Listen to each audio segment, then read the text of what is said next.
You like this better than the chair? Let's see, what's this? This is better than the chair, right?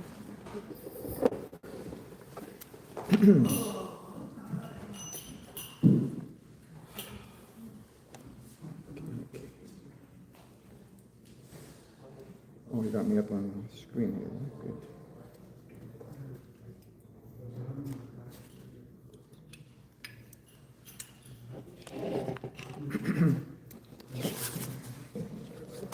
Let's see how we're going to do this.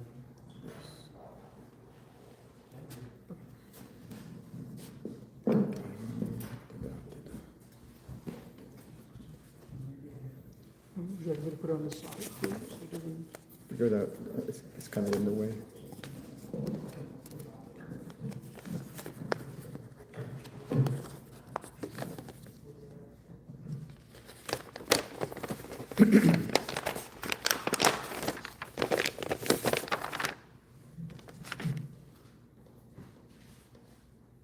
You ready? Yeah. Okay. Already better. Hare Krishna. So today is Gaura Purnima, the auspicious appearance of Sri Chaitanya Mahaprabhu. Now, in most classes, they'll talk about the esoteric regions the Lord Chaitanya came. But Lord Chaitanya came for two reasons. There's an external, an exoteric reason, and an esoteric reason, an internal reason. So the internal reason, mostly, that is more an intimate discussion about his wanting to take on the mood of, as his being Krishna, to understand the mood of Radharani, because why Radharani loves him so much. So that's more of an elevated topic and way beyond our comprehension. Sort of like I think it was either Bhaktivinoda or Bhakti Siddhanta said, it would be like trying to explain to a 5-year-old what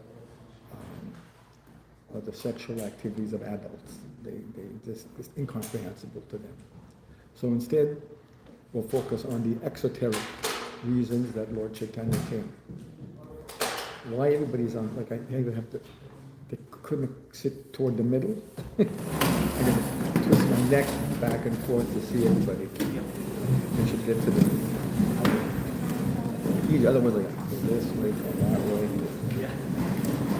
I'll have a sore neck, I'll have whiplash by the time this is over.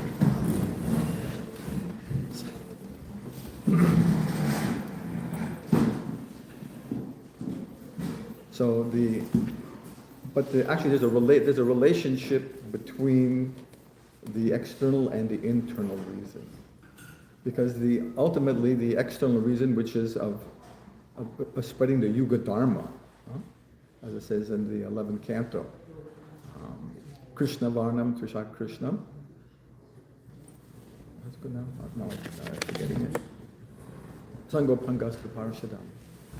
Sankirtana Yagyam Prayer Yajanti Hi Sumeda Saha.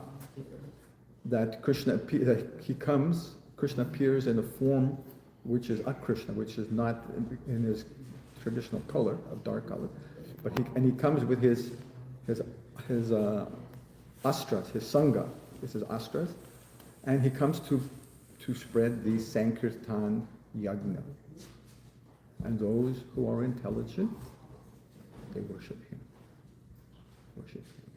So this Sankirtan Yagna, the spreading of the holy name, is the great gift, the unprecedented, it's like the Shyamsundar jewel, it's like the supreme jewel, the most precious thing he can give us is the holy name. Why? Because through the holy name, we are able to, just the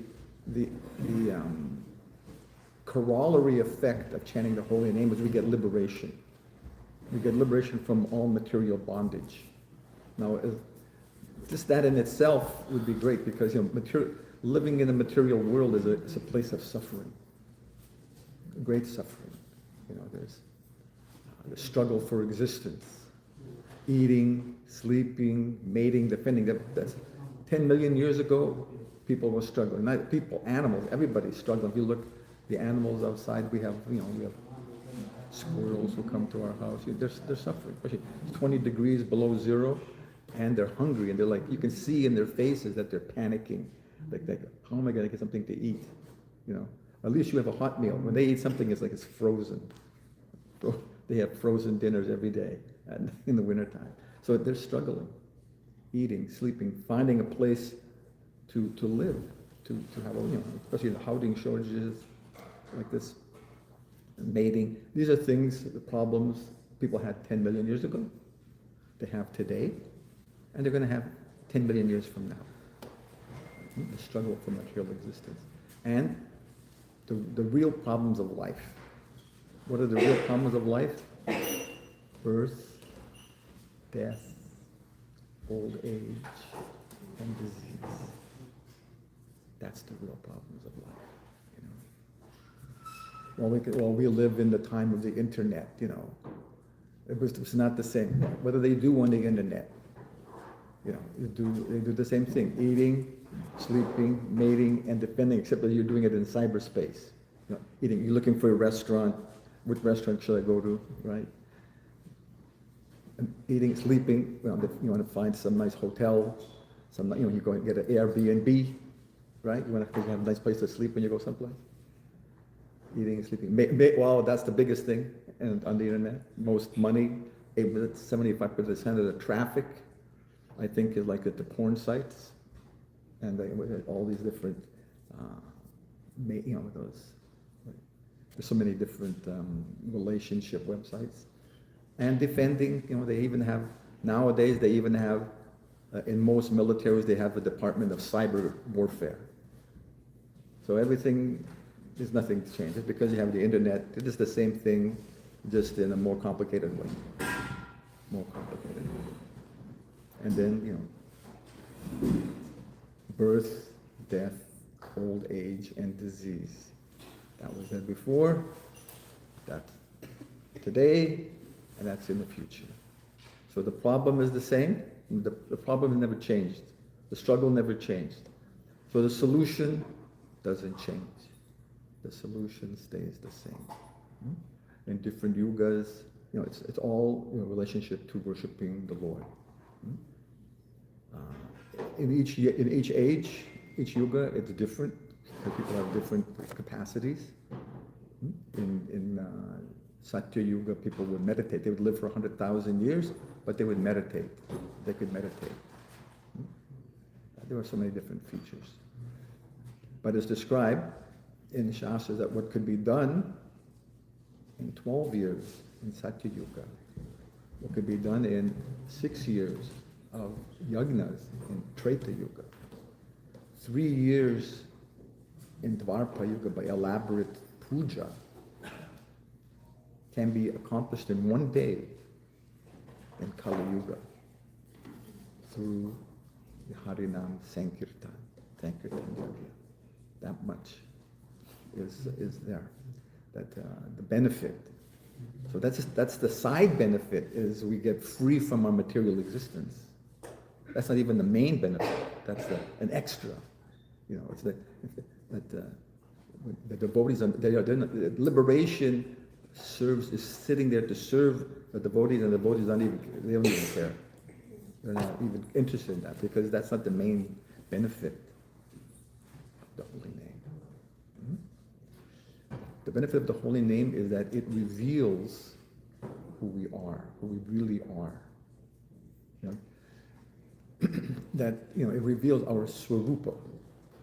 Our swarupa. It gives us. It's our siddha. You've ever heard of the term siddha pranali? Siddha pranali? No. Siddha pranali is a very esoteric practice, specifically a practice by the Gaudiya Sampradaya, where the concept is correct. But it's the process that we find out what our actual form is, our Siddha Swarupa. Siddha Swarupa means our eternal, transcendental form, our original forms. Because now we're covered in a body. You have female bodies today, you might have male bodies in your next life. You may not be, you're a human now, you may not be a human in your next life. Because the bodies are changing, but who are you? Or put it a different way. Now you could have a Volvo, or next year you might have a Lexus, different bodies according to your, but who is the actual person? So what is your real body? What is your real form in the spiritual world, in your relationship with Krishna? That is what will be revealed to you by the holy name. The holy name reveals that to you. Not that you need some, like the bogus way of Siddha Pranali is that they'll go, there are these Babajis, people, they'll, specifically in the Jata Goswamis of Bengal, they'll tell you, oh, you're a, actually this happened. One of my godbrothers told me how Shyamsundar, he walked into a room and he saw one of my godbrothers, I won't mention his name, he was like crouching up and down and, like, say, well, what are you doing? He says, I'm practicing, I went and they told me I was a peacock in Vrindavan. So I'm practicing being a peacock. And it's like, so that's what they do. They try to, they're given their name, who they are, what age they are, all these different things, what their identity is in the spiritual world, and then they try to imitate that. And of course, it's just completely bogus. It's because you can't, if you're still totally on a conditioned platform, you can't, it's just not possible. You still have all the same desires. That person who was prancing like a peacock didn't last very long. So that's one of the difficulties. Kirta, Jal. So the actual method is by chanting, purely chanting, loudly in kirtan, and by japa. Everybody here chants japa? Chant? Everybody?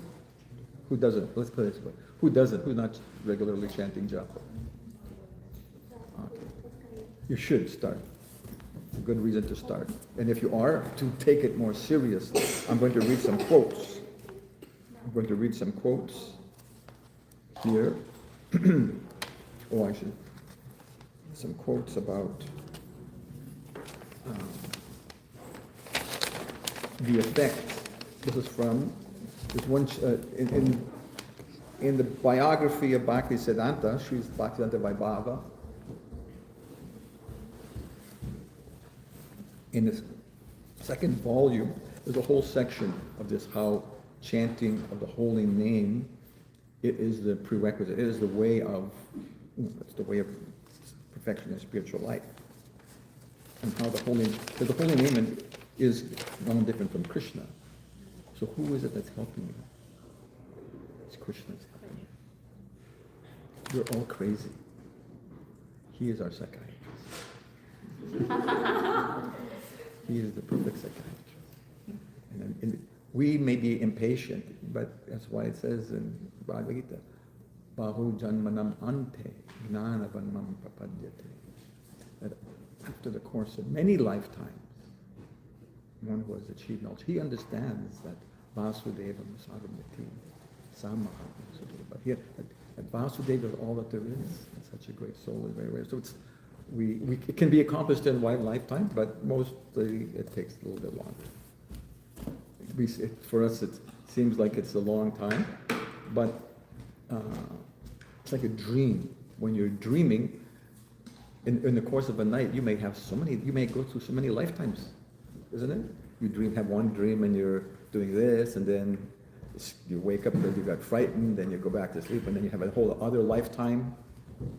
It's in the course of one night, you may have gone through so many lives, and they were all real. Dream logic, it seems so real until you wake up. That was crazy. very, very crazy thing. But you try to explain it to somebody else, it made sense while you were doing it. But when you try to explain it to somebody, you realize how dumb it really is. Because dream logic and waking logic is completely different. But dreams are real. They're real. Explained in the Vedanta that dreams are real. The only difference is that this is a shared reality, but dreams are not a shared reality. They're created by Krishna for us to experience different things. It's even explained in the Jyotish Shastras that suppose there's something indicated in your horoscope, but if it's not strong enough, you only experience it in your dreams. So if the indication is for wealth, but it's not very strong, you're only rich in your dream for one night, you might get, or you dream that you're flying or something like that, so, like that.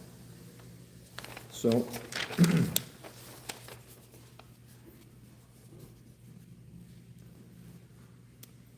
Bhaktisiddhanta emphasized that all other processes of yoga, including smarana, could be properly executed only in conjunction with and by the mercy and strength derived from nam bhajana.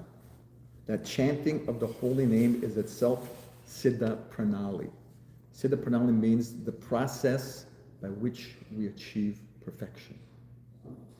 And the holy name does that. We'll see. That Sri Chaitanya Mahaprabhu had declared chanting of Harinam, particularly the Maha Mantra, to be the only pranali for Kali Yuga, whereby all persons can attain sarva siddhi, complete perfection. This is what the Lord, this is from the Chaitanya Bhagavat, Madhya Lila, chapter 23, 76 to 78. The Lord said, I have told you the Maha Mantra. Chant it regularly, according to the prescribed system, according to a vow. What does that mean? A minimum for us, if you're initiated, a minimum 16 rounds. Minimum. That doesn't mean you can't chant more. You should chant, because specifically now when you're learning that this is the process for siddhi, that means you should be eager to chant as much as possible. But 16 rounds is the warm-up. Get the vocal cords tuned in so you can chant more. That's a fact, you'll be enthused.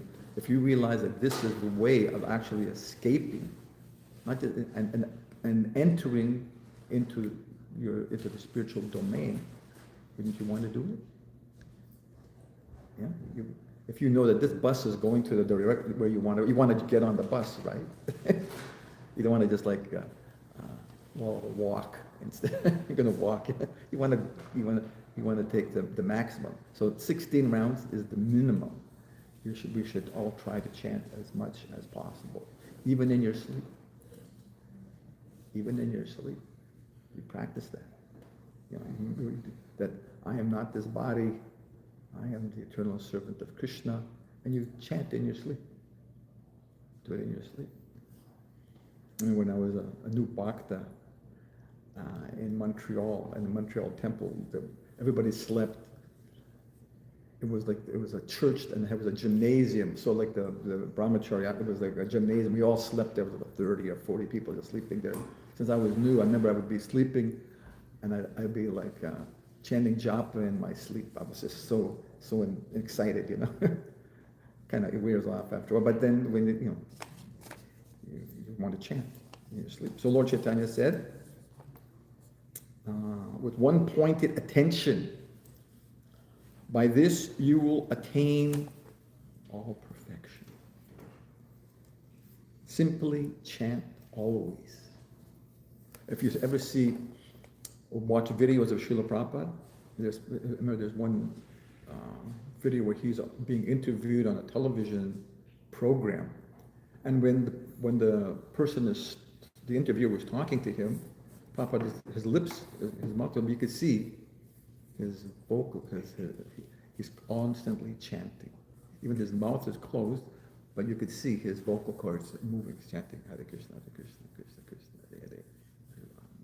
In fact, there's one, and this idea of chanting is not like, it is universal in other religions as well. There's one in the Greek Orthodox tradition, there's we call it the Philokalia. So there's one famous book came out in the middle of the 1800s. It's called The Way of the Pilgrim. So this one man, he was crippled. He was lame. So his parents wanted that, they taught him how to write and read so that he could have a way of supporting himself when he was older and they couldn't take care of him because he was lame. So he was religious, and every day he'd go regularly to church, and he'd always try to imbibe in his life the teachings of the sermons. So one day, the priest in the sermon said, he quoted a verse, passage in the Bible, says, that one should pray unceasingly. One should pray unceasingly. So he went, what does that mean? And the priest couldn't fire it. That's what it said. And he went and he was asking everybody, what does it mean to pray unceasingly? So finally he went to some village, and there he met a starets. Starets is means like a sadhu, wise man. And he said, you want to know what it means? Okay. You go in that little hut, and every day you should chant the Jesus prayer 6,000 times. Lord Jesus, save me, a sinner. Lord, there's different versions. Lord Jesus, have mercy on my soul, like that. 6,000 times. So then after a month, he came out and said, okay, now what do I do? Okay, now you go back and you chant 12,000 times a day. 12,000 times a day. So he did that for a month. After some time, he came back and said, now what do I do? 18,000 times per day. Chant this prayer. So then after some time, he came out and says, now what do I do? He says, now don't stop. All the time. Chant the name of God. So then it describes how, because he had been chanting so much that but even without speaking, but I'm saying it, with every beat of his heart,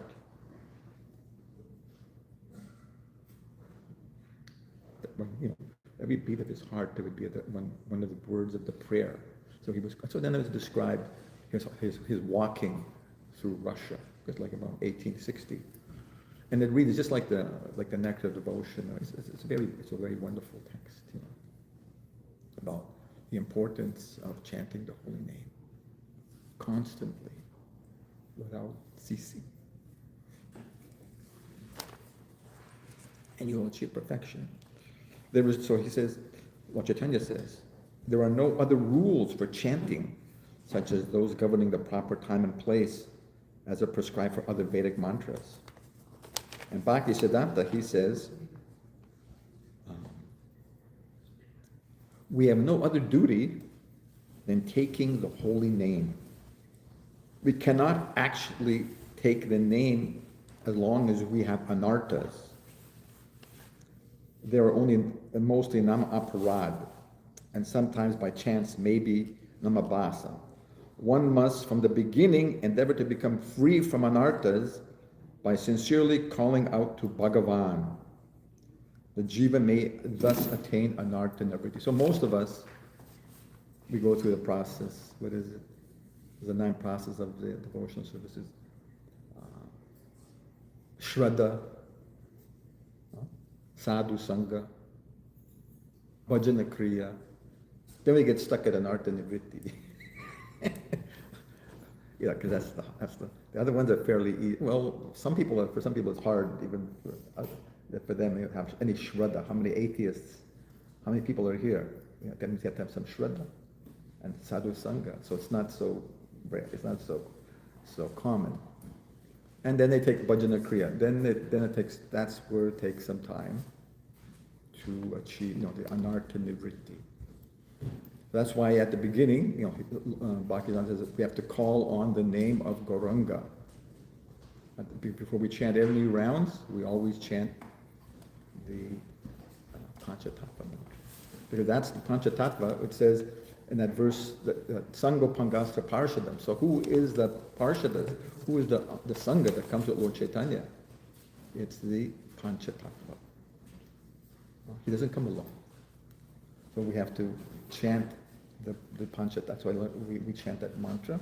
That removes any offenses that we make, and it helps the process of anartha nivritti.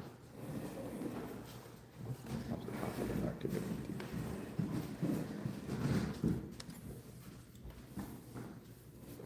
And Jiva Goswami also, in the Krama Sandarbha, he wrote the Shyamsundarbhas. So he says here, the practice of sadhana bhakti begins with hearing the holy name, which purifies the heart of the devotee. Thereby he becomes qualified to hear descriptions of the Lord's form, which then gradually awakens within the heart. Consequently, the qualities of the Lord progressively arise within the heart.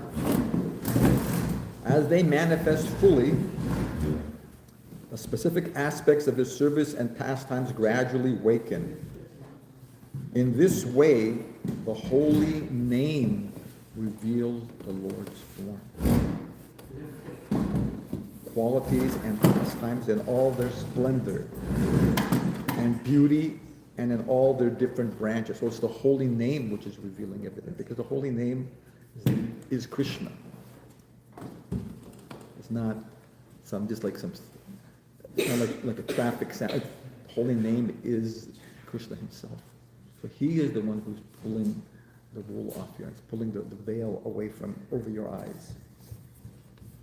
And Bhaktivinoda Thakur in Sharanagati, he says, when the name starts to blossom in the heart, he reveals his own spiritual form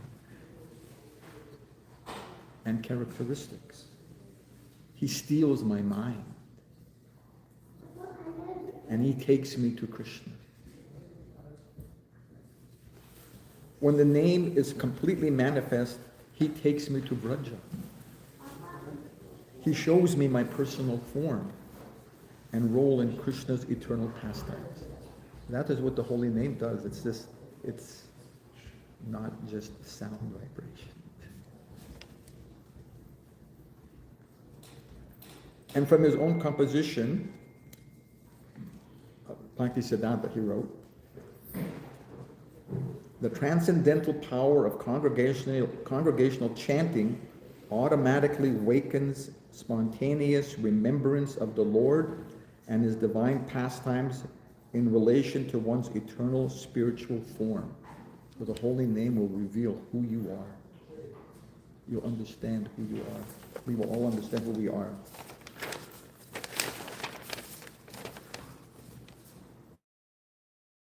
Explain that the apprehension of Leela is impossible by any mercy of the holy name. And that in smarna without nam bhajana cannot be successful. He further elaborated, by chanting the holy name, all anarthas are removed. Then automatically Rupa Guna Leela, the Lord's form, qualities, and pastimes will be revealed. There is no point in making a separate effort to artificially remember the Lord's form, qualities, and pastimes. The Lord and his name are one and the same. This will be understood lucidly when the coverings in our hearts are removed. By chanting without offenses, you will personally experience that all perfection comes from the holy name. He writes more. Through chanting, a distinction that exists between the self and the gross and subtle body is gradually effaced. And thus one realizes one's own spiritual form. Once aware of his spiritual body, as one continues to chant, He sees the transcendental nature of the Lord's form.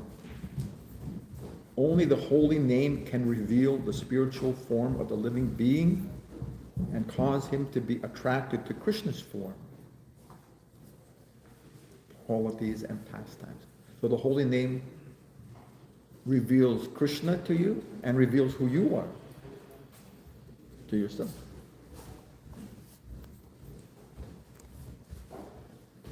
By service to the holy name, we do not mean just chanting the name. It includes other duties as well.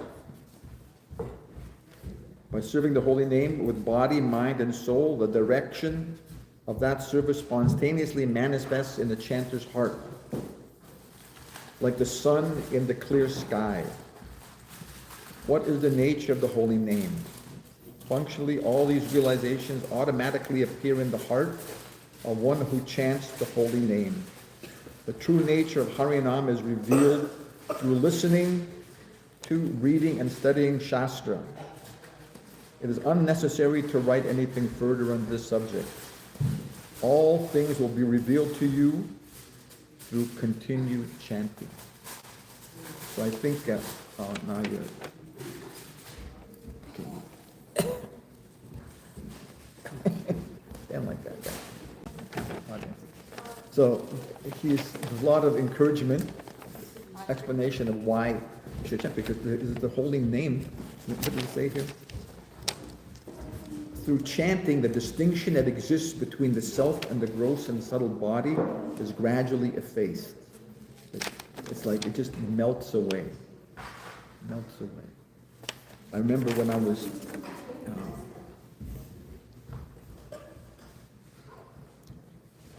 back in 2012, I went to Mayapur. So I made a vow that I would go to every Mangalarti. I'd read Srimad Bhagavatam, I'd read the whole Chaitanya Bhagavat, and I'd chant as many rounds as possible. So I was, by greeting the deities, I already chanted like 27 rounds or something like that. So every day I'd chant at least 40 to 60 rounds. And I also made a vow that not to get upset by anything I saw. Because so many people come from all over the world, some of them are a little bit different. So not to be disturbed if I saw whatever I saw. And after 2 weeks, I felt like I was in a different world. 2 weeks. After 5 weeks, I felt like I was walking 6 inches off the ground. Because I would chant, then I'd come home, and I'd read, Chaitanya Bhagavat for an hour. Then I'd go chant some more. Then I'd come back and read for an hour. Then I'd go chant some more. Just do that all day. And you do day after day. And that was only after 5 or 6 weeks. I was like, and I could definitely feel this feeling, a distinction that exists between the self and the gross. Just like it's a weird experience. When I first began chanting, I don't know what other people's experience was. I was here in Sudbury. I just got a Bhagavad Gita. I didn't have any beads. I didn't know any devotees, but I was following the instructions in the Bhagavad Gita to chant this mantra. And I wasn't chanting 60 rounds. I was just chanting and reading. I was constantly reading, dangerously reading, because I was walking down the street reading the Bhagavad Gita, crossing the street. It was, you can do that in Sudbury, but you don't try this in India. But I noticed that it was like I was seeing the world for the first time. It was an uncanny experience that I'm seeing the world for the first time, and it's like it's not nice. It was a very unusual experience, like my eyes were opening. And that's what it says. Om Jnana Timbarandasya Jnananjana Shalakaya Chatur Unvalatenya. That's my three Buddha. That I offer my respectful obeisances to my Guru Maharaj, who has opened my eyes with the torchlight of knowledge. That's opens your eyes. You see the world for the first time. And it's not pretty. But you see that there's things that are not like that. I had other experiences. I don't know if other people had this experience, but back in 1983, I was trying to create software for calculating the Vaishnava calendar. I'm living in New Vrindavan. And in those days, computer hardware was not very advanced. I mean, your phone is 1,000 times more powerful than the computers that were available then. They just came out. Computer just came out. And I had a Tandy Radio Shack. It had 48K of RAM. Not 48 gigabytes, not 48 megabytes, 48K of RAM. And no hard drive. Hard drive didn't exist then. You know, 5.25-inch floppy drives. Held, you know. So anyway, I was trying to, and there was no internet or I could get information. Or I could get information of how to write the software. I was just like, you know, struggling like anything, trying to figure out how to do it. But I would get up every morning at 2 o'clock in the morning and channel my rounds. And I had to keep a notebook beside me because while I was chanting my rounds, all of a sudden, in my mind, a complete solution to my problem would just show up. So I'd write it down, because I didn't want to get distracted from chanting, because that's the main thing. But that was, you know, that's because why? Why does that happen? Because the holy name is not different from Krishna. Krishna is Sat Chit Ananda. Sat, you feel happy, you feel less distress when you chant because you sense your eternal nature. Because you know you're eternal and you'll still be there when the problems are gone. Right? When you were in high school, you worried about passing your exams? Are you still worried about that? No. Why? Because you're still there. They went in the past. Right? So if you understand you're eternal, then you become a lot less stressed. And you'll still be there when all the problems are gone. They all pass. That's one technique you can use. You know, if you're feeling really upset about something, just project yourself 10 years into the future, and you won't be worried about that anymore. And so Sat Chit, that Krishna is all knowledge. So naturally, yeah, he'll tell you what to do. He'll figure out what you should do and tell you what to do. That's why it just all came into my mind. Or whenever I do readings, horoscope readings, astrology is extremely complicated. The most difficult material science that there is. So you have to pray to Krishna. You know, so that he solves the problem for me.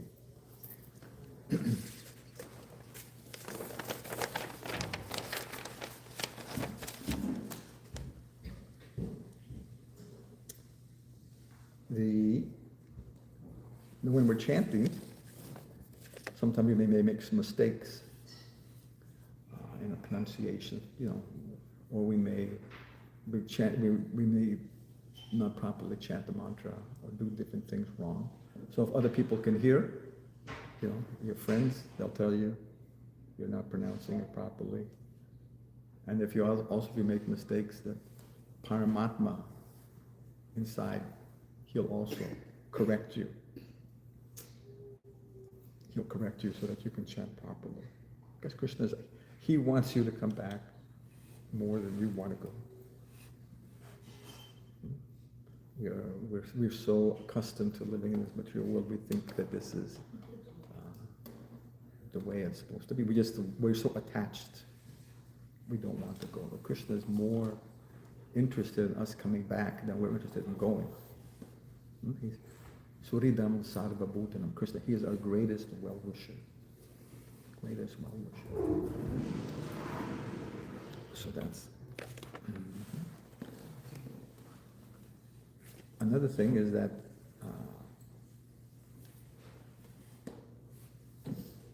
when,